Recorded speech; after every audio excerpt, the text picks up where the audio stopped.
Today's show is brought to you by Trade, the best local coffee brought to you. Stay tuned for a special offer for my fans.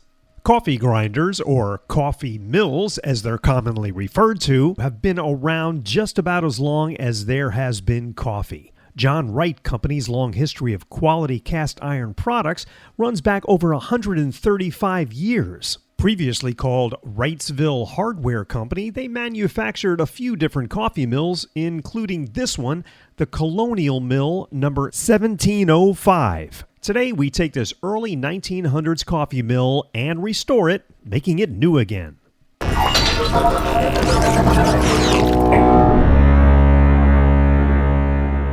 Old iron components in a hardwood box. Doesn't sound too good. This should be the perfect restoration project. This little drawer stores the groundy coffee. It's got a lot of rust, and the stain finish is pretty much gone on this hardwood. Hopefully we can restore this top piece to reveal the intricate design. The original label is long gone.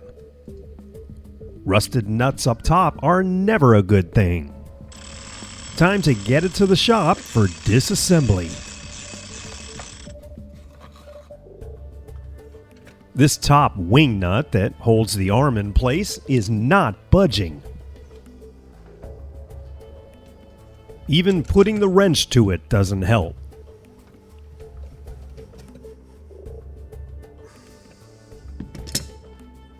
So it's time for penetrating oil, and we'll let that sit.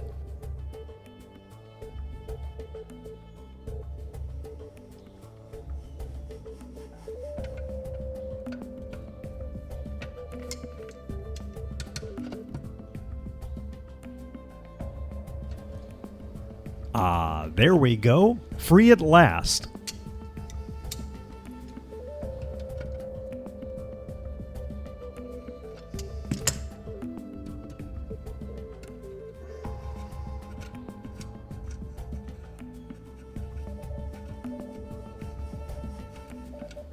Nut 1's off.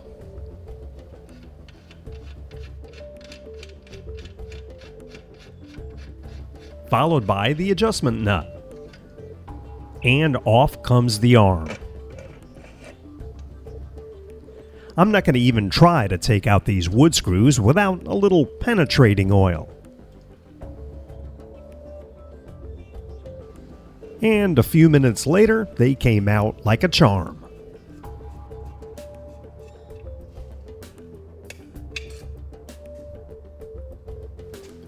Okay, this cast iron top is now free to reveal the rest of this coffee mill. This is the piece that turns and grinds the coffee. And here's the threaded metal shaft that the wing nuts held in place, and a small spring gives it a little play. On the end of the arm is a small wooden knob. This allows you to spin it, and that's got to come out. There's a small pin that goes through the knob and then is peened in on the arm. So I'm going to try to pound that out with not much luck. So I'll get the grinder attachment on my Dremel and get to work. And now the soothing sound of a dentist drill.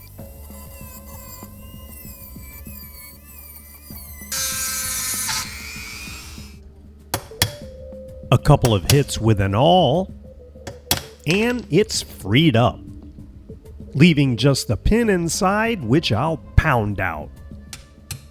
Now, before I mess with this any further, I'm going to do a lead test because of the age of this thing. And we're clear, no lead in this old lacquer. The wood housing has nice dovetail construction with a nailed-in base.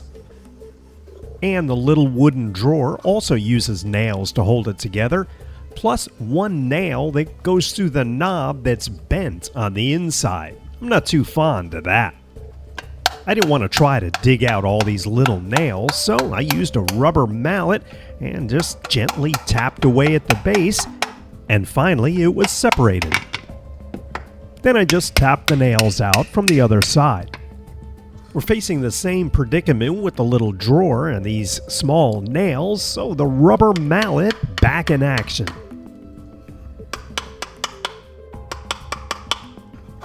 And I'll use a screwdriver to persuade the pieces apart. The bottom of the drawer just slides out. Then, using more brute strength with a screwdriver, I separated the rest of the pieces.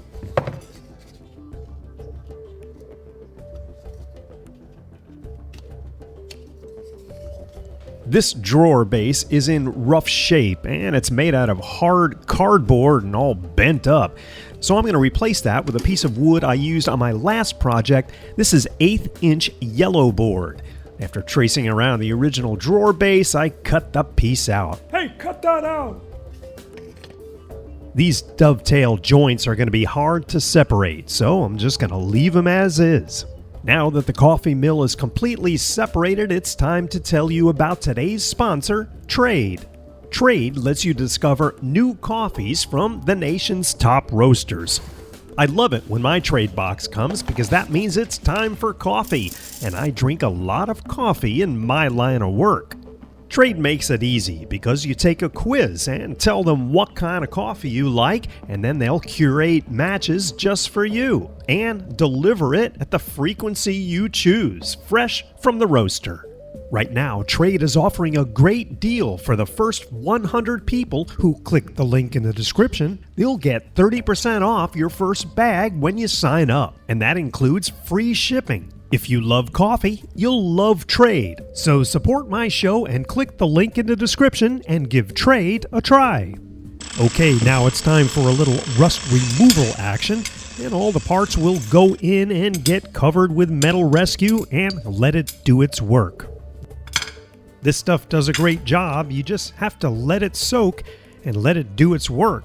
In this case, the parts soaked for about a day.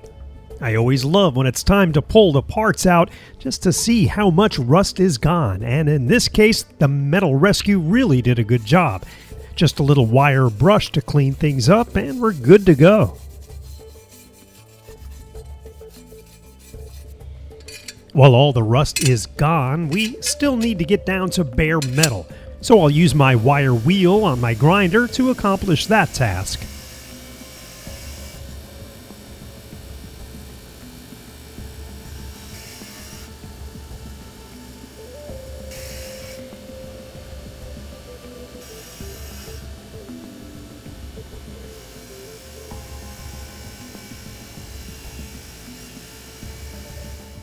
All the smaller metal parts are done, and the larger pieces I'll have to use the wire wheel on my drill to get into those tight spaces, and go even smaller with my Dremel on those really hard to reach places.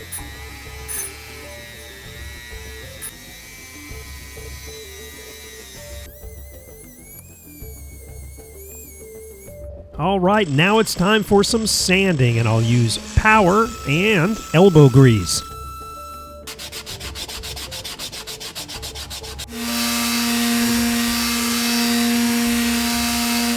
You can really start to see that wood grain coming alive. I bent that old nail back that was holding the drawer pull in place, pounded that out, and got to sanding that. I figured the easiest way to sand that knob was to use a screwdriver attachment, inserting it in the knob, and then that gets locked into my drill, and around we go.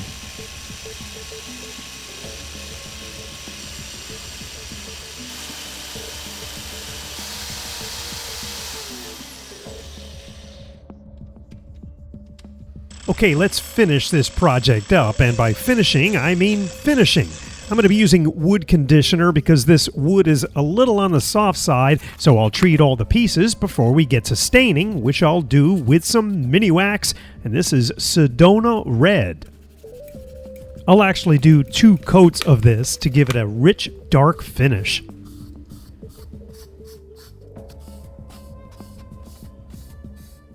Those original rusty nails that held the base to the box are going to be tossed and replaced with some nice new screws. Then I drilled some pilot holes to prevent this old wood from cracking. I put 4 corner screws in the base and lined it up with the box, and then ran all the screws right down flush. Looking good. Since the original label was long gone, I found some images online of this colonial mill, replicated it using my printer on a sticker, and stuck it to the housing of the mill. All the wooden parts are stained and done, and it's time for the final coat, which is a polyurethane clear semi-gloss. This will really seal everything nicely.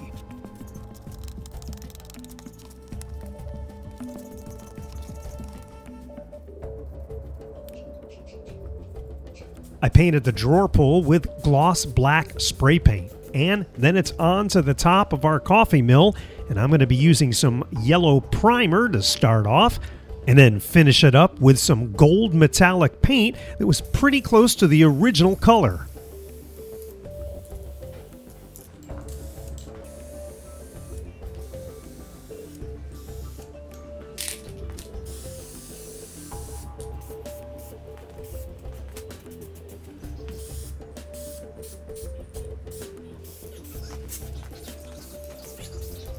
Alright, let's slap this thing back together so we can get to grinding some coffee. I'll start with the drawer, putting all those pieces together, and then I'm going to run pilot holes and new screws for the drawer as well. The drawer is almost done. I just need to reattach that pull, and I'm not going to be using a nail. I'm going to actually drill a hole through the pull, countersink that hole, and then add a brand new screw and twist it into the drawer face. Done. Okay, now it's time to reverse the disassembly process on the metal parts. The spring will be put in place, then the threaded shaft will go through the grinder and up through the cone, and then that assembly gets dropped onto the base. And here comes our new restored top. Boy, that turned out great. That gets laid in place, and then those 2 wood screws that we removed earlier, those are going to be replaced with 2 nice brand new brass screws. In they go. Now it's time for that knob, and we're going to use the original pin, and we'll run that through the knob. And then I'll use my vise to press that pin back into the original handle, nice and tight.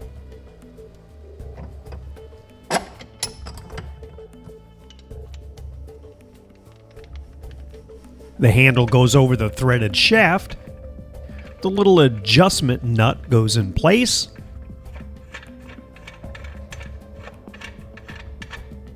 Followed by the wing nut.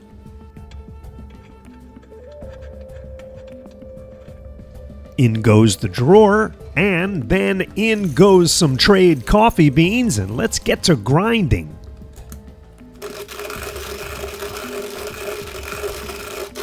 It sure does make a lot of noise as it grinds through those beans, and when we're done, we've got some nice ground coffee. The coffee mill has been restored. Coffee drinkers around the world, unite! I had a great time learning about and restoring this old coffee mill. And thanks once again to Trade for providing the coffee beans. If you'd like to see something restored, let me know in the comments. And if you'd like to see some of my other restoration projects, just click one of the videos on the screen. Thanks for watching. We'll see you next time.